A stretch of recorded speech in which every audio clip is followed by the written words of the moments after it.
Welcome to the show where I take a look at someone's personal finances and find ways to get over their financial struggles or meet the financial goals that they are trying to achieve. Remember to subscribe as one of the first 50,000 subscribers here will win $1,000, and we are very close. With that, my name is Caleb Hammer. Today we are meeting with Gabe. Gabe, how old are you and where are you based out of? I am 35 years old and I live in Lewiston, Idaho. And what do you do for a living?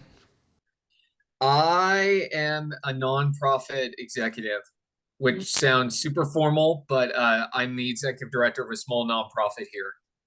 Okay, what do you bring in on a yearly basis? So my annual salary is 59,850. But for a benefits package, because we're such a small nonprofit, we actually, myself and our other full-time employee, we get a cash stipend every month, basically for health insurance. So that is 4,800 a year. It's 400 a month. But that just pays for health insurance though, right? Yes, although we are on our state's insurance exchange, so we actually, with our annual income, because my wife doesn't work, we only pay about 30 or 40 bucks a month in premiums because it's based on, I think it's your AMI. Well, what was that extra annual again? So annual is 59,850. The extra though? Oh, the extra is 4,800 a year. 4,800. Okay, perfect. Yep. Now, since it's a stipend, it's likely taxed, isn't it? Yes, yeah. The downside of stipends is it's not pre is it's I forgot what the term is. It's either pre or post tax, but it is taxed as basically a cash benefit. So you're basically at $63,000 a year. Now, I'm guessing you're probably taking home, including your stipend and everything, you're probably taking home like 4,200 a month. Yeah, thereabouts. Our my withholding is a little bit less, but my average monthly paycheck, because we're paid monthly, comes out to about 4,400 a month. So a little bit above, but that's specific to our own tax situation and some of the deductions would qualify for. Okay, perfect. So, what is your financial situation? What might I be able to take a look at or talk to you about today? Well, I mean, the main thing was just kind of I it sounds weird, but kind of getting an outsider perspective on our finances. We don't, my wife and I were very fortunate that we don't say have any student loan debt or anything like that. I know how much of a killer that can be for people. So really it's kind of just getting an outside look at our finances. And I'm not a big risk taker with investments, but I'm always open to suggestions and things like that. So we are possibly contemplating introducing somebody else into our family at some point in the future, and so that makes us want to be more financially secure than we are right now, and we are on a single income right now. I'm the single income, so for us having additional finances or different sources of income is important. Now, I am taking a look at your assets and liabilities list. So, just at the time of this statement, when we were in our original email communication, we had money set aside for home improvements, just a little bit in savings, not much, a backup checking. Oh, and then a larger save. The rainy day fund has a large amount in it. And then there's the regular checking account, then a money market account, retirement IRA, Roth IRA, IRA 2, some bonds, some investments, and the equity within your home. And then on the liability, oh, and some health savings as well. On the liabilities, you have a CX30 loan and a mortgage. Yes. Yep. Yeah. So we don't. So basically, well, liabilities, I guess, if you read it like a balance sheet. We have about half of a car loan on my wife's CX30. It's a 2020. Um, it's a 1.99% interest rate, so super low. We bought it when dealers were desperate to move inventory, and the APR was super low. And then the interest rate on our house is like 3.375. So um, we do put an extra payment every month. Well, not extra payment, but we put an extra $100 into our loan payment every month to go to principal. And then we also put an extra $50 into the car payment every month to go to principal as well. So, the old school thing I've heard is like you put a little extra money. If you have money left over, you can put it like into a payment into your house in principal. We basically do that. We just do it every month. Yeah, and it definitely does work. And as a one size fits all policy, that is certainly the way for like an average person to get to wealth quicker, is by having like paid for a home of some kind, and then obviously no debts, especially not on like an asset that goes down in value like a car.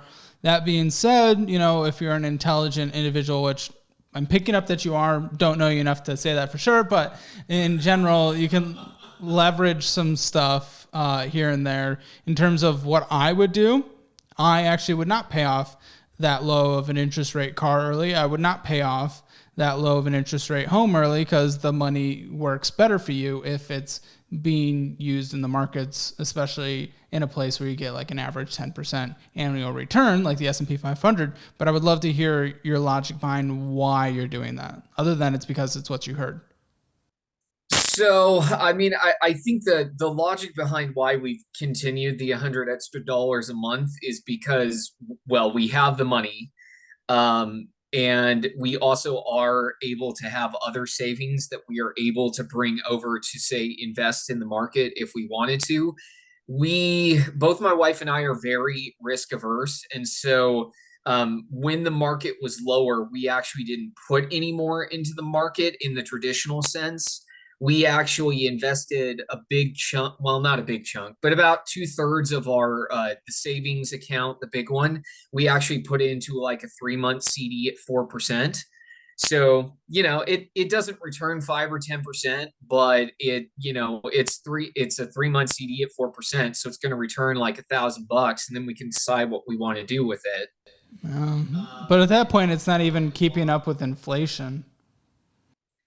Well, that's what I'm trying to do, or at least somewhat keep up with inflation.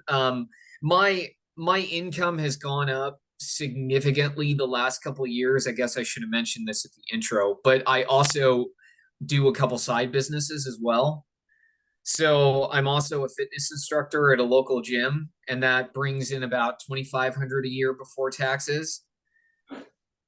And then my other side business, actually, I do grant writing and bookkeeping for other businesses in the community. And this year, that will probably net me actually about 10 extra thousand. So that's kind of money that we can kind of play with, or not play with, but money that we can put somewhere. And we usually do it around this time of year, to be honest. Just for my scheduling purposes, I generally don't move money around in the middle of the year. I made I guess I would say I made an exception for that with what bonds were doing, since they are pegged to inflation, and bonds are like 8 or 9% up to 10,000. And so that got me started on putting some money into those bonds. So, the lower interest rate on the car is honestly why we haven't paid off the car compared to what interest rates are now, because it is so low. That $7,500 literally can go into a CD, just as an example, and it will actually net us more than if we paid off the car. So, I try to make investments where I can, but generally I don't like sticking a ton of money into the market, especially since I'm not an active investor. Yeah. Well, I get it. It doesn't really make sense to me. I wouldn't base my financial life around that. If we know what works in general, and we can also just sit down with a certified financial advisor who, will help walk you through things as well. But it's honestly all pretty simple. And within Fidelity, you can look at historical returns of different, different accounts that you can get into, and that really helps you understand where to put money. And then obviously people can walk you through it. But what's screaming out to me, and it was already on screen, it's on screen again, $150,000 sitting in savings doing nothing. You're losing money. It makes no sense. So what I would do immediately is I would calculate, what does it take for us to live on for 6 months, keep that in there, and then the rest of it, you can take some of it, go to your home improvement if you want, if there's a project you're trying to save for.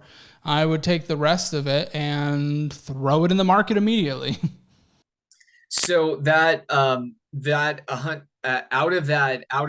150 that's in our savings, I actually took 100 of that and plugged it into that 3 month CD at 4%. Oh, that's such a waste of $100,000, though, not even keeping with inflation. So, dang. Well, once that's out, I would, one, never do that again because it doesn't make any sense mathematically speaking for me. I understand the caveman brain mentality of being adverse to risk, but as long as we understand the risk, we can mentally justify it, mathematically justify it to our brains. I would then put that in something that gives you an average 10% return. So you can not only beat inflation, but build the wealth. The money where you're putting it now is still losing money. Not as bad as it was if it was just sitting in the savings, but you are losing money having it sit somewhere that's lower than inflation. Yeah, and I will say, I mean, we do use an investment guy. He's with Edward Jones. They're not super active with our investments. I mean, I know there's the difference between active and passive management in terms of investing. So, um, he's made some adjustments here and there, but he hasn't really pushed us to do anything with additional money outside of what we invest. We do, if we have the money every year, we do max out our IRAs for a tax deduction. So that is invested in the market. We do usually do that at the end of the year. But we haven't put anything into our investment fund pretty much in the last 2 or 3 years, just because it had gone up so much and then it went back down. So Then you need to start getting it in now because right now you're buying at a massive discount. It will probably continue to go down a little further, but that doesn't matter within the 29 years until you retire. What happens to it for the next year doesn't matter. yeah, that is true. And we have thought about putting more money back into the market. I will say I'm a little less risk averse than my wife. So I try to take it in baby steps with her. Well, what it comes down is just the lack of knowledge of understanding the risk. If you're able to truly understand it, that helps.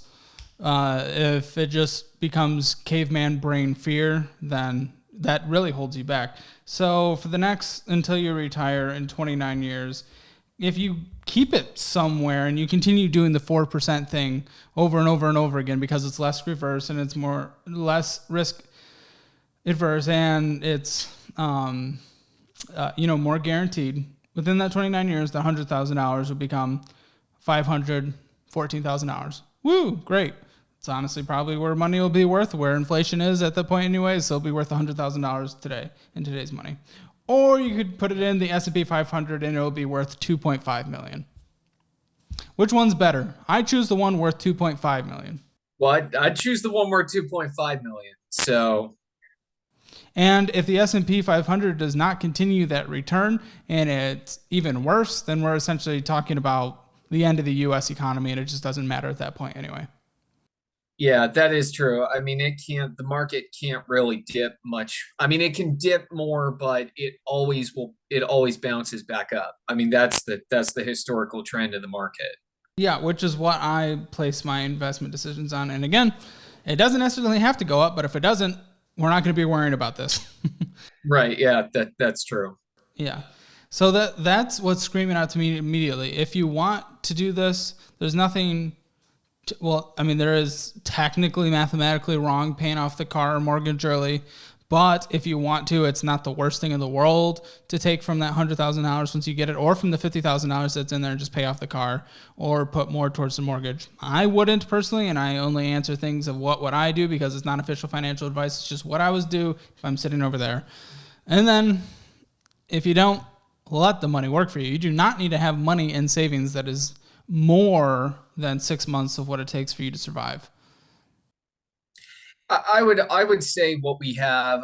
I would say what we have in what we would need to survive in 6 months. Assuming no emergencies or anything like that. I know I didn't send you a budget, but I keep a pretty itemized budget. We spend about 4,500 in a given month. So, multiply that by 6, that's about 26, 27,000. Perfect. Feel free to round it up to 30 and call it your emergency fund. Also, what I don't like looking at this, it looks like you got into I bonds. That's okay.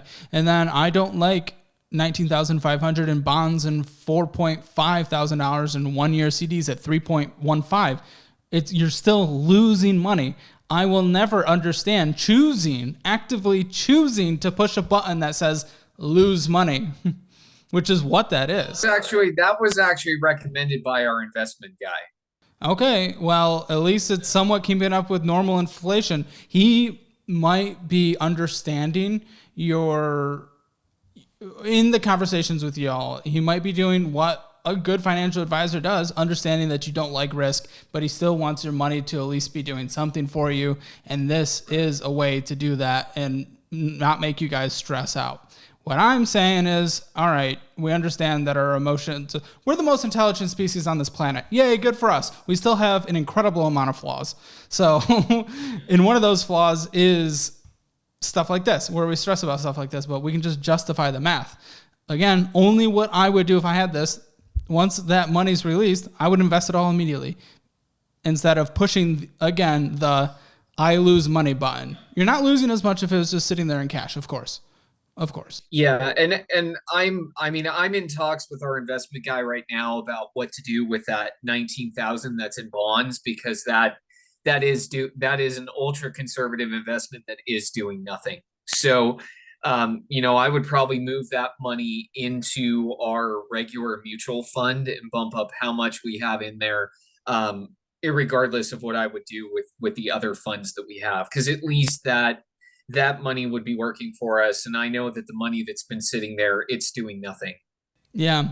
And then continuing on this document, you also have just way too much sitting in cash, 15,000. It doesn't make sense unless you're a business and you're running the business through like your checking. If you're a contractor, that's fine, but it doesn't make sense. I don't think you need any more than 10 in there. And then you also have another 2,000 somewhere else and another 2,000 essentially, both combined together into a total of 4,000 between two other checking accounts. Sorry, never mind. One of them was a home improvement account.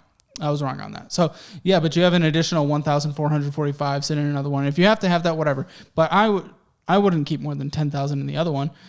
We need to stop pushing the I lose money button. Yep.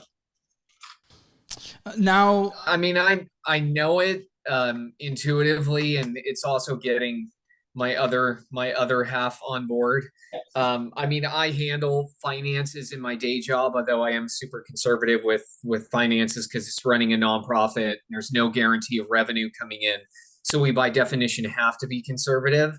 But she takes conservative on finances to another level. And part of setting up like the investment in the first place was getting it to be sort of conservative enough that she was comfortable even opening it.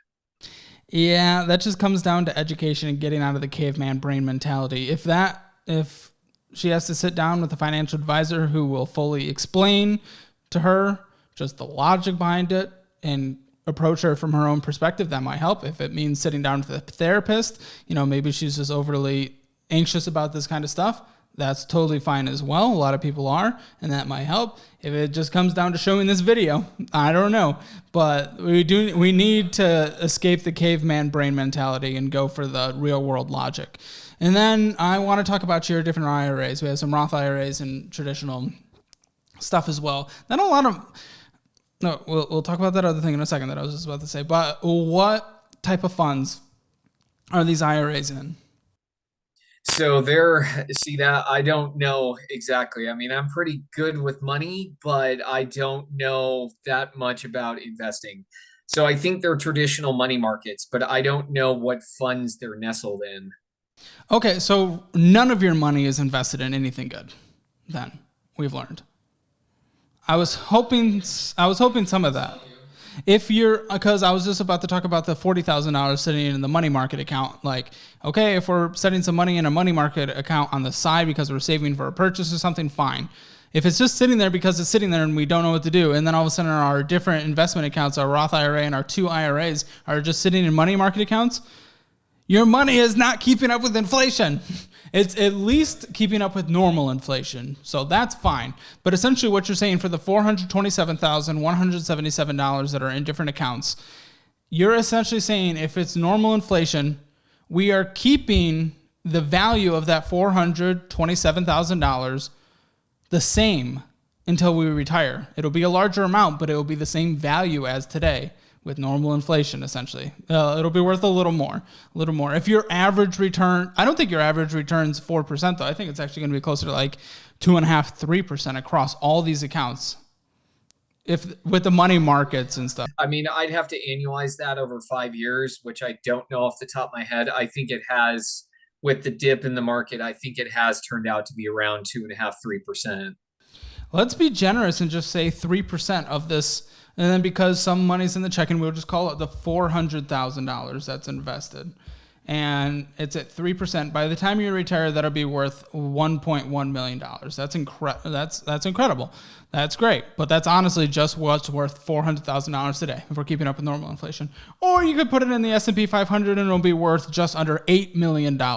This is the math that is being done here. We in our anxieties around the fear of the market going down, which it'll go down plenty of times by the time you retire, but this anxiety is making us, again, I'm going to use this saying, you're taking your finger with the options in front of you and you are pushing the I want to lose money button.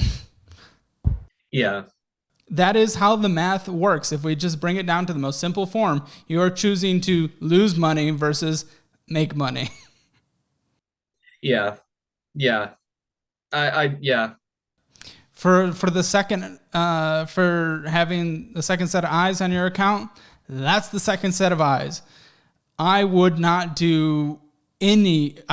put my money anywhere where you're putting your money right now. And I wouldn't. Fair enough. Except for the I bonds. The I bonds were okay. Huh? Sorry, except for the I bonds. The I bonds were okay. I'm assuming they're I bonds because I see they're at 9.6 and 8.5. Yes, yeah. Yeah. So those are keeping up with inflation just because they're pegged to inflation and the formula that they use. Yep. So those were okay. But other than that, anything else you've put your money in, I would not, personally. Okay. Because I want to make money. Yeah. Yeah. So, I mean, I would love to hear now. I've given my spiel. I've given my rant in terms of what I would do. I would love to hear what your thoughts are on your money and your couple, the married couple in general of you together, how this money looks going forward. I would love to hear. So, I mean, I have generally looked for, I mean, I'll fully admit it. I've generally looked for investments that are outside the market. Somewhat to placate her, although I'm not going to throw it all on her. I'm pretty conservative with my risk tolerance too. So I've tried to take advantage. I've tried to take advantage of CD rates that are a little bit higher. I know they're not keeping up with inflation, but my initial hope that inflation would be temporary hasn't really turned out to be true.